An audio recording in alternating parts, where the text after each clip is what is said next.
Citrus Bowl score, Notre Dame Fighting Irish vs LSU Tigers TV channel. Series history: this will be the 12th meeting between the Irish and Tigers, with Notre Dame holding a slim 5-6 edge, 2-1 in bowl meetings. AP preview: LSU quarterback Danny Etling grew up in Terre Haute, Indiana, about 220 miles southwest of Notre Dame's campus in South Bend. Back then, Etling was a huge fan of the Fighting Irish. He attended games with his family and proudly wore the team's gear. An old jersey, number 3 for Joe Montana, still hangs in his house.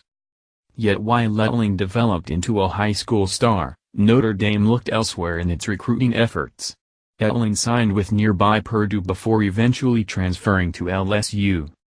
On Monday afternoon, the senior quarterback will square off against his former favorite team in the final game of his college career when number 17 LSU, 9-3, plays number 14 Notre Dame, 9-3, in the Citrus Bowl at Orlando's Camping World Stadium. Once I began loving football more than basketball, I grew up thinking I'd be a quarterback for Notre Dame, Etling told the New Orleans Times-Picayune. But they barely recruited me. I was a pro-style quarterback and they were going in a different offensive direction. I've made such good friends and I've had such good teammates at LSU that I wouldn't trade it for the world. Coming to LSU has been everything I wanted and more. Both teams want to make a strong showing in order to secure a 10-win season. Notre Dame has accomplished the feat 2 times under coach Brian Kelly. Meanwhile, LSU is searching for its first 10-win campaign since 2013 under ex-coach Les Miles, since replaced by Ed Orgeron. The Fighting Irish flew to Orlando 6 days before the game to adjust to warmer conditions. "I actually love it, being from a warmer state," Notre Dame tight end Durham Smythe, a Texan, told the Orlando Sentinel. "I think when we left South Bend it was 2 degrees, so I'd prefer this. But it does take a day or 2 just to get acclimated." Not everyone on the team made the trip. Notre Dame will be short-handed, particularly in the passing game, without wide receivers Kevin Stefferson, suspension, and Chase Claypool, injury, as well as tight ends Alize Mack, suspension, and Brock Wright, injury. That means quarterback Brandon Wimbush might have to rely more heavily on targets such as Equanimeous St. Brown, Miles Boykin and Chris Fink at wideout.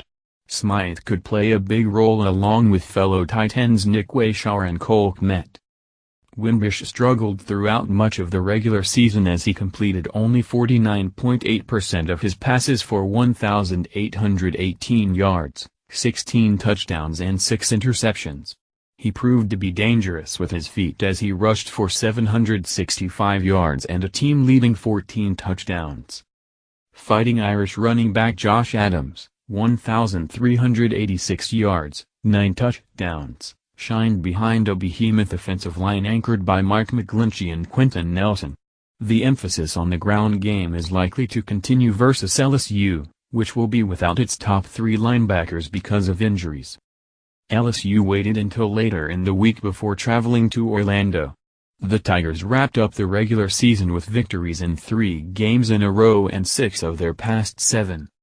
Etling avoided too many turnovers as he completed 60.3% of his passes for 2,234 yards, 14 touchdowns and 2 interceptions. He added 107 yards and 2 touchdowns on the ground. Senior wideout DJ Chark led the Tigers with 35 catches for 811 yards and 3 scores. Wideout Russell Gage, 19 catches, 270 yards, and tight end Foster Moreau, 20 catches, 214 yards, also hauled in 3 touchdowns apiece. In the backfield, Tigers running back Darius Guice racked up 1,153 rushing yards to go along with 11 touchdowns. Guice missed several bowl practices because of a knee injury but returned to practice on Tuesday and is expected to be ready for the game. LSU is stout on defense even without its starting linebacker core. Defensive tackle Greg Elmore, 6.5 sacks, and defensive end Christian Locouture, 6 sacks, lead the unit. Notre Dame linebacker Tevon Coney has 99 tackles on the season and is almost certain to top the century mark against the Tigers. Defensive tackle Jerry Tillery is tops with 4 sacks. This marks the 12th meeting between the teams. Notre Dame owns a 6-5 series edge, including a 31-28 win in the most recent matchup in the Music City Bowl on December 30, 2014.